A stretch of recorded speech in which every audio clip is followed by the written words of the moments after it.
Assalamu alaikum урматтуу биздин көрүүчүлөр. Кутман күн, кандайсыздар?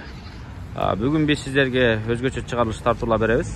Айрыкча фермерлер, асыл тукум мал чарбачылыгына алектенгендер.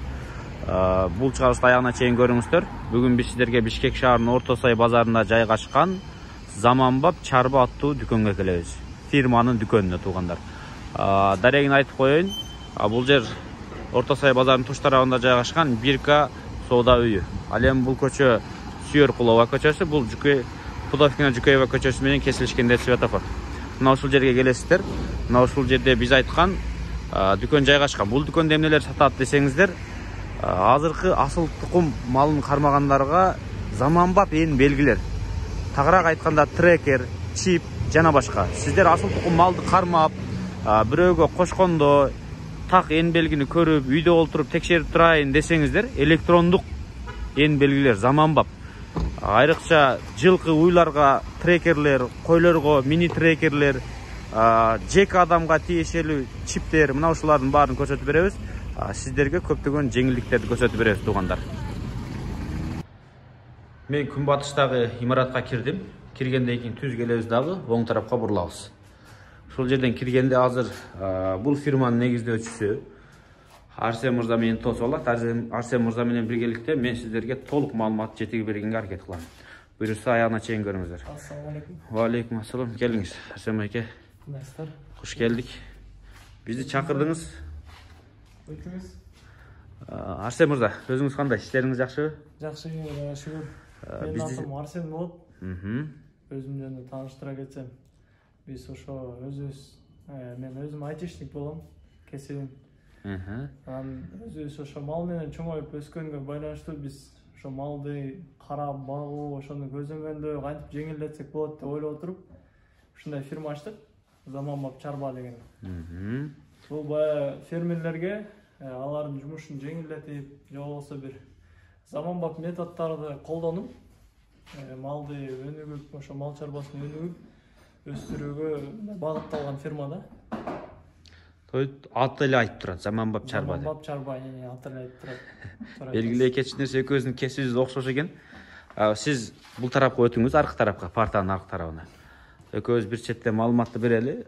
Сиздерге керектүү азыр биз бул жакта ээн белгилерди бул жака бөлүп чыгарып койдук. Буюрса Арсен мырзанын бул жерде баарыбызга эң керектүү бул ээн белги, же болбосо трекер, GPS трекерлер азыркы маалда эң актуальный болуп аткан нерсе бул GPS трекерлер да. Бул трекерлер эмне кетсек, булар жылкынын, уйдун, койдун мойнуна тагабыз. Анан ошол телефон аркылуу, приложение аркылуу жылкы каякта жүрөт экенин көрүп тура алабыз. Бул көзөмөлдү өтө жеңилдетет. Өзүбүз дагы бала кезде мал жайып жүргөндө билебиз, жоготуп издеп канча убакыт кетет. 2 саат, 3 саат, 5 саат издейсиң, бул жактан телефондон карап туруп, дал ошол мал кайсы жакта турса, барып эле көзөмөлдөп карап коюп, кайра кете бересиздер да. Бир соо да, Арсен мырза. Мунагу сет жок, өтө бийик жайлоо тараптарда иштеши мүмкүнбү? Жок, булар только сет бар жака ыңгайлашкан. Сет бар, баягы тоодон түшкөндөн кийинки азыркы учур күздөн кыш малына чейин да. Жайлоодо сет жок жерде булар иштебейт. Себеби дегенде буларда GSM сим карта менен колдонот. Сим карта, кайсы жерде сим карта интернет бар, ошол жерде гана иштейт. Бирок алдыда биз дагы бир проект бар, иншалла, аны ишке ашырсак, сет жок, сет кармабай турган GPS трекерлер, алар менен уже сүйлөшүү жүргүзүлгөн, американский фирмалар менен. Бирок айта кетсек, алардын ыңгайсыз жактары бул биздин азыр элдер көнө албай аткан, бул алардын абоненттик төлөмү өтө кымбат болуп эсептелинет. $12-13 ай сайын төлөш керек болуп калат. Анан трекерди убакыт сааты менен көргөн мүмкүнчүлүгү бар да. Мисалы үчүн саат 1-де, 5-те, 10-да деп койсоңуз, ошол убакта гана кирип көрөсүз, калган убакта трекерге кирген мүмкүнчүлүгүңүз жок. Бул трекерлер болсо, алардын айырмачылыгы бул баасы арзан, биринчиси. Экинчиси, булардын сим карта салгандан кийин сиз, допустим, кошулсаңыз, 1 жылга 490 сом төлөп коесуз, ал 1 жылга жетет сизге. Үчүнчү айырмачылыгы бул 24 саат бою көрө бересиз. Любой момент. Түнкүсүн керекпи, түнкүсүн кирип карап коесуз. Ушул жерде турат, бул жерде турат деп. Ошондой эле трекерге приложениядан геозабор деп коет, забор чийип коесуз. эгер жылкы уюңуз ошо забордон чыгып ашып кетсе, сизге уведомление келет, сиз көрөсүз, бул жылкы мындай бул полеге кирип кетиптир же бул поледен чыгып кетиптир деп көрүп турсаңыз болот да. Ушул жерде мен колдонуп калайын. Мисалы үчүн могу GPS трекерди алайлы. Мунун бизге пайдалуу эң көп жери, мисалы үчүн сынып түшүп калса, өзгөчөлүктөрү барбы ушунун? Белги бере турган. Мисалы үчүн мол моделде датчик жок. Булар түшүп калса, барып эле эгер күйүп турган болсо, ордунан таап аласыз. Бул модельде башкаларынан бул стробоскоп бар. Караңгыда, туманда сиз алыстан телефон менен күйгүзүп коесуз. Жылкы ошол жерде жүрөт экен деп көрсөңүз болот да. Стробоскопту удаленно күйгүзсө болот.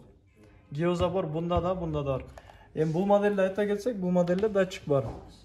Датчик света деп коебуз. Билебиз, телефондогудай эле датчик турат буякта. Бул датчик болсо, эгер түшсө же бирөө чечсе, дароо эле сизге чалат. Же СМС жазат, настройкасына жараша да. Сизге чалганда сиз билесиз, датчикти бирөө чечти же түшүп калды деп ошол жерден баары алып аласыз. Же болсо бирөө чечип алган болушу мүмкүн. Булардын ар бирөөнүн өзүнүн паролу бар, логин бар, ошон үчүн башка адам колдонуу мүмкүн эмес да. Чечкен күндө да. Сиздер Арсен мырзадан өзүңүздөр эң керектүү маалыматты ала алдыңыздар. Айрыкча жылкы менен иштегендерди айтып кетейин. Биздин Орусия Федерациясынан жылкы ташып саткандар көп да. Анан бул алар менен мен көбүнчө сүйлөшүп калганда айтат. Өтө Россиянын территориясы өтө чоң экен, жайыт чоң экен. Жылкыны биз 600-700 километр ары жактан GPS трекер аркылуу табып бизге сал берет деп айткан сөздөр бар да. Эми элестетип көрүңүз, GPS трекер жок болсо кантип табат? Биздин сатып атканыбызга 1 жыл болду. Биздин алган кардарларыбыз мындай айтканда баары эле ыраазы. Кайрадан экинчи, үчүнчү үйүнү бер деп алгандар бар. 2-3 үйүрү бар адамдар биринчи бир үйүрүнө тагып көрөт, анан экинчи үйүр, үчүнчү үйүр. Ар бир жылкы тагыш шарт эмес, үйүрдө бир жылкы таап койсоңуз, үйүрдү көзөмөлдөп турса болот.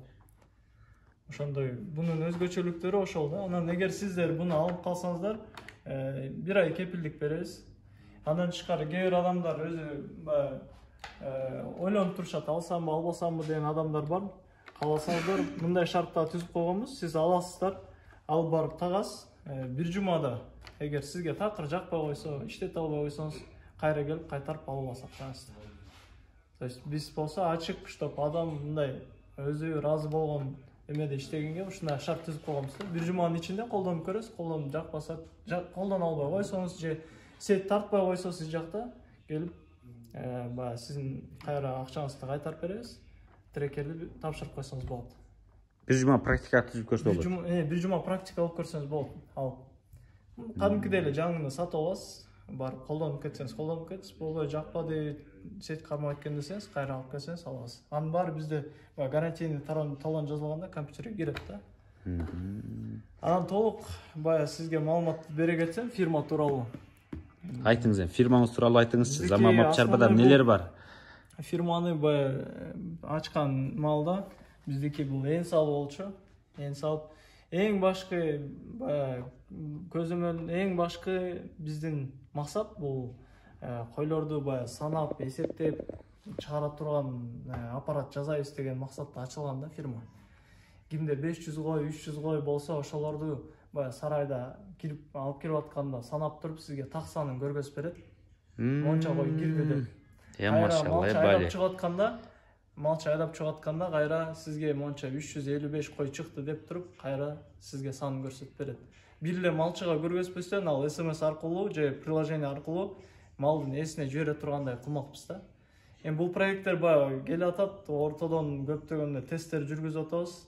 Балким бир жерде ашып калар, эми иншалла эгер жетип калса, ошо основной максат ошол да. Жеңилдет. Бул бир топ жеңилдетип 100 койду санаш эле кандай кыйын. 50 койдон эле адашабыз да. Сиз болсо 150 койду киргизесиз, жөн эле экранды карап турасыз да. Экран канча деп берет, ошол санда да. Анан муну бүтүрсөңүз сөз бизге айтып коюңуз. Буюрса. Бүткөн адамдар көп, качан бүтөт. Проект негизи жасалып бүтүп, аз тестте болуп атабы кандай? Тестте 2-3 жол тест кылдык. Бир ошибкасы болуп атат, анан каражат жактан да биз жаңы оборудованияларды алган аракет кылып атабыз да. Жаңы оборудованиялар алып, пока ошо тест аягына жетпей атат, жетсе эле биз сразу эле элге ачыкка жарыялайбыз да. Буюрса болду. Жеткичсин буюрса. ниет кылып коелу. Ушундай биркаларды основном койлорго кулак биркалар заказ бергенбиз. Айтыңыз эми, сиздин биркалардын эмне айырмачылыгы бар? Булар гелевый биркалар. Ошол эле голландскийден эч айырмасы жок. Кышында баягы тоң калбайт, катып калбайт дене жумшак, мына карап көрсөңүз. Өтө жумшак. Жумшак материалдан да. Могун жыйынтыктайлы трекерлер боюнча. Сизде канча түр трекер бар азыр? Бул трекер бул жакта эң кичинекей модели жок. 3 малга ылайыктуу 3 трекер бар да. 3 трекер. Малга ылайыктуусу 3 трекер бар.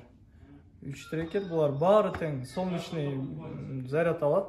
То есть күнүнө заряд алат десе баары эле ойлойт. Бул толук өчпөйт экен деп. Жок, бул могу платалар жетиштүү эмес да. Бунун үстүндө платалар буну толуктаган жетишпейт. Бир гана зарядын кошумча кармап бергени жардам берет.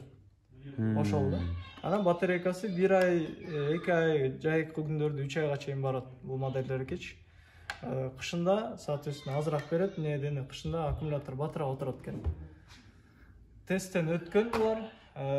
Тесттен өтүп баардыгын колдонуп көргөнбүз. Солнечный батарея менен обычный зарядтап эле кайра сала бересиңер. Ноктого же болбосо ошейникке карматасыңар. Көпчүлүк биздин сатып алган адамдар көпчүлүгү ноктого тагат. Могу түшүп калып кыйнабайбы?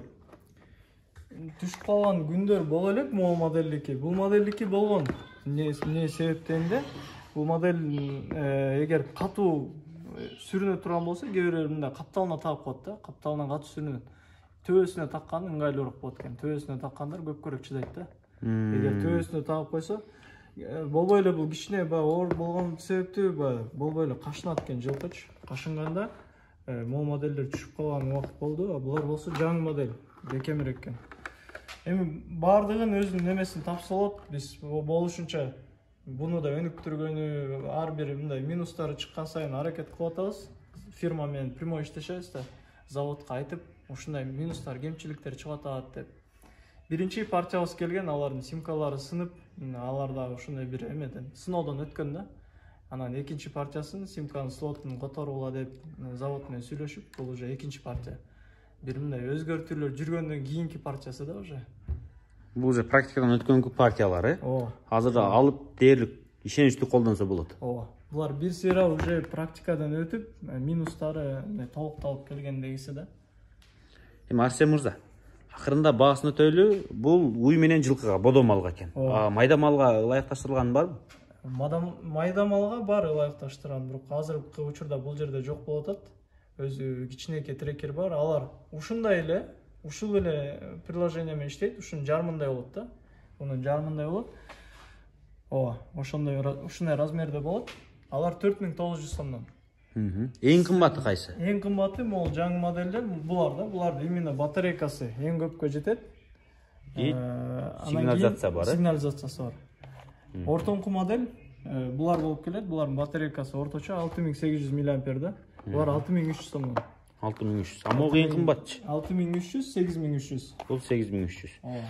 То есть бирөө чечсе, сынса, сигнализация берет, же чалат, настройкасына тиешелүү. А мында жок бирок сигнализация. Мында сигнализация жок. Мында сигнализация жок. Өкөндө тең фонарьлар бар. Түнкүсүн же туманда, чтоб күгүзүп карай тургандай болчу. Приложение тууралуу айта кетсек. Муну колдонуу тартибин айтыңыз эми. Кантип колдонобуз муну? Биринчиден симка салабыз. Бияктан симка ала келесиздер же бияктан аласыздар магазинге келген учурда.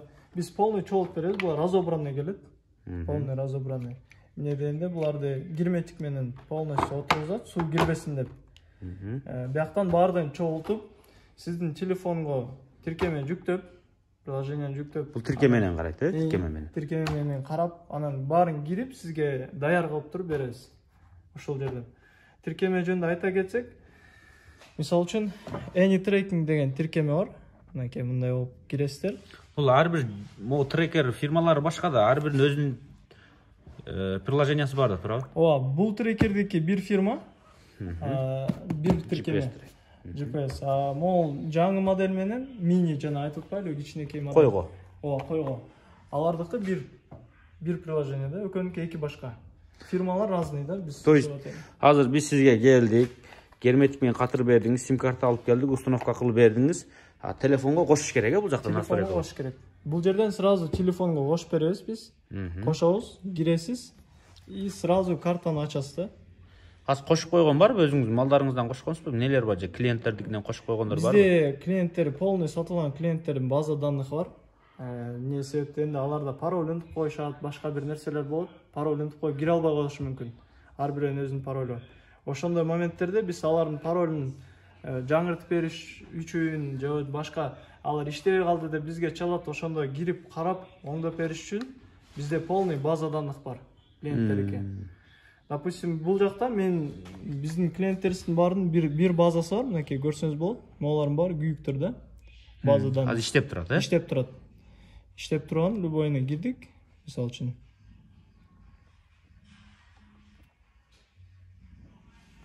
Мынакей карта ачылат. Картадан бул жерден бассак өзүбүздү көргөзүп атат. Биз сорт сайз керенекте турабыз. Буну бассак, силер көрүп тургандай, мал көргөзөт. Жакындатып көрсөк болот. Талаада жүрөт окшойт, э? Талаада жолго бакка ориентир алабыз да, биякта үйлөрдөн бери көргөзөт. Мынакей токой сымал жерде жүрөт, суунун жээгинде. Алсатыңызчы кайсы региондо экен? Алсатканда бул Кызартта экен. Нарын. Кызарт нарында. Ана алсатыңызчы да. Бул зор нерсе турбайбы? Мынакей нарында көрсөңүздөр болот. Сиз Бишкекте турасыз. Биз Бишкекте турабыз. Ушундай бир мындай сызып коет. Сиз малдан сизге чейин канчалык аралык экенин ошо барып ошо малды табасыздар да. Ушул мал ушул жерде жүрөбү, э? Ушул мал ушул жерде жүрөт. Булардын мындайча айтканда погрешность деп коет го. Погрешности 5 метрга чейин, 5-10 метр болот да. То есть сет кармаган жерде мал турса, ошо 5 метр тегерегин алат да. Радиус. Мисалы, могу бир жылкы болсо, могу телефондо көрсөткөн местоположение точно 5 метрга чейин радиусу 5 метр болгон аянтта турушу мүмкүн да, э? Ооба, туура. Мисалы, бул жака 5, бул жака 5, бул жака 5, 5, мен радиусум 5 болгон болсо, демек мен ушул жерлерде турам туугандар. Бирок 5 метр деген өтө чакан жер. Талаада вообще билинбейт. Анан көпчүлүгү токой аралаган жактарда алышат. Токойду өзүңөр билесиңер, арасына мал кирип кетсе кыйналышат.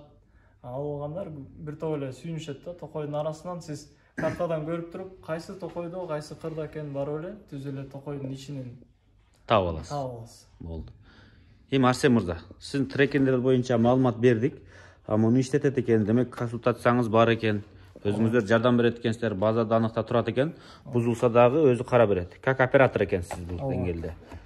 Ишиңиз, саткан товарларыңыз, мындайча айтканда, ишенимдүү экен, ачыгын айтканда. Сиз бир жумага практикага берип көрөт экенсиз ишенбегендерге. Бир ай срок болот экен, э? Ооба. Гарантия. Бир ай гарантия беребиз.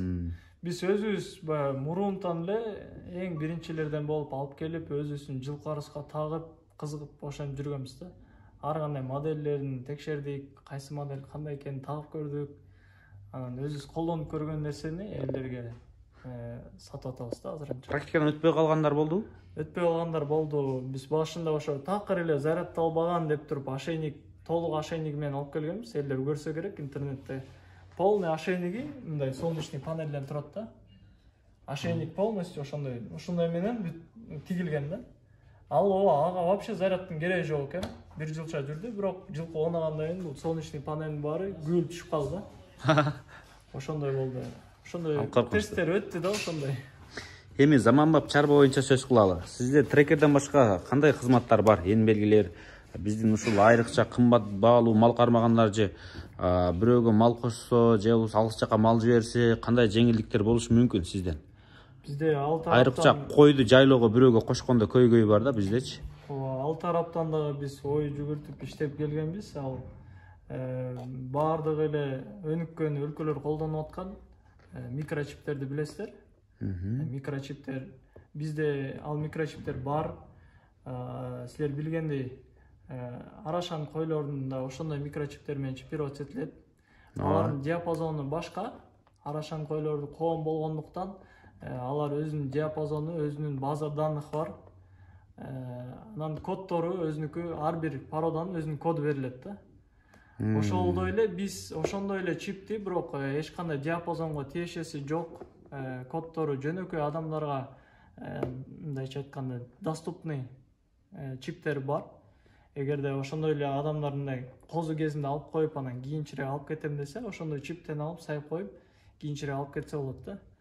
То есть бул эн белги. Эн белги. Эн белги үчүн ал эч кандай базага кирбейт. Анын коду Кыргызстандын кодуна жатпайт же Арашан башка породанын кодуна жатпайт да.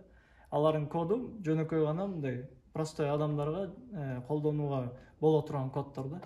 Бул чиптерди силер билгендей бул ICAR деген сертификациядан өтөт ар бир чип. Эгерде бул мамлекеттин чипи болобу, азыр билесиз да, мамлекеттик деңгээлде да чипирование жүрүп атат жылкылардыкы. Алардын баары ICAR сертификациядан өтөт. Арашан койлорунун чиптери да ICAR сертификациядан өтөт да. Демек, эгер жөнөкөй колдонуу үчүн болсо, сертификациясы жок, номери жөнөкөй кардарга доступный болгон номерлер менен чиптер да бар.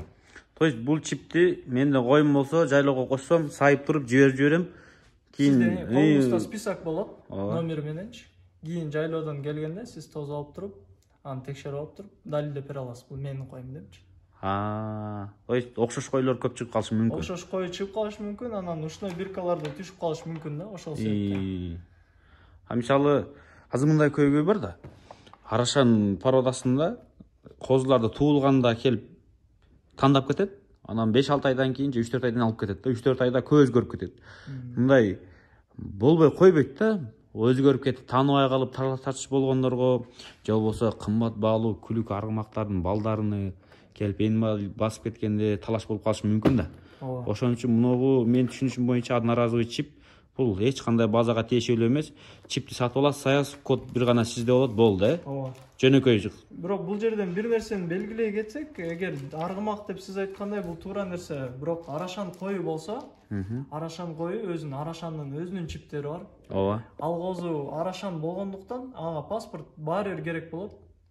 Ошол себептен ал коом аркылуу өзүнүн чибин алган эң туура да. Демек ал базада да болот. Азыр билгениңиздердей Арашан породасында база данныхы бул биздин компанияда тиешелүү. База данных биз курганбыз.